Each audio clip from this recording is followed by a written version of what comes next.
interesting to me that a lot of folks, the whole end of life discussion is front and center when they contemplate talking to an animal communicator.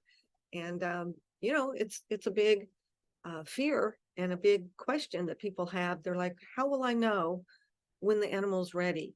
What if I'm being selfish because I'm not ready to put my animal out of their suffering? Sometimes a well-intentioned vet will tell a person, it's time, you need to let them go. Their suffering is outweighs your joy of being with them, and they're not having any joy in their life. And you know what?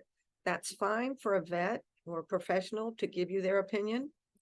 Also, you may have well-meaning friends who will say things to you like, how long are you going to let this go on?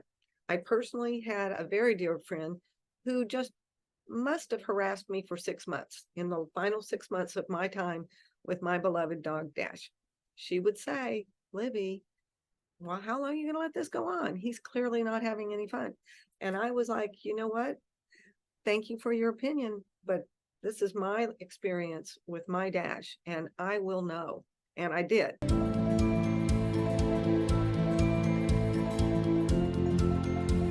But I also had a cousin, a very dear friend and cousin, who has an elderly dog, a very large dog. So she's having a lot of those mobility issues.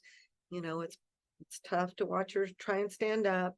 We know there's hip pain, and she's doing a lot of supplements and prescription drug and energy healing modalities, trying to keep the pain at bay and to give her dog the best experience possible. But she called me and said, wow, I was with friends this weekend and a couple of them ganged up on me, and they were just like, you're being selfish. You are not having your animal's best interests at heart. And I mean, she was crying. She was really upset. And I just, really wanted to scold those friends of hers, because the real truth is, if you are living with an aging animal and you are aware of their suffering, and you are, really paying attention to how, what's going on and where are we at on the timeline. If you may be wringing your hands, you may be distraught, and it may be a source of worry on a daily basis, that's all well and good.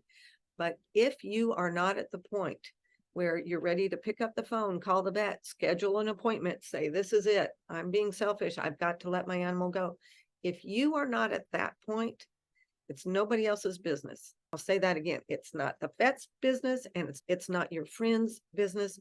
It is your business, and it's your animal's business. And I guarantee you, even if you are not aware that you're receiving information from your animal, even if you never have a crazy thought in your mind that you think, hey, that wasn't mine, that must have come from my dog, even if you don't even believe that you would have any capacity for receiving telegraphic information from animals, or you just don't think you could ever get anything from them, if you are still at the point where you're like, I'm not ready because I don't think he's ready, I'm not ready, I'm waiting for another sign from her that she's ready, then you are in fact receiving the message from your animal that they're not ready either.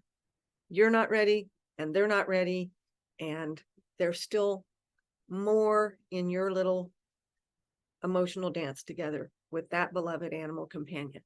By the same token, if you're doing the same amount of worrying, and you're wringing your hands and you're crying all the time, and you're just like, I'm making the call, I could tell from the body language, there's no joy in my animal's life, their suffering is, I can just feel it coming off them, the pain medicine is just not holding the pain at bay anymore.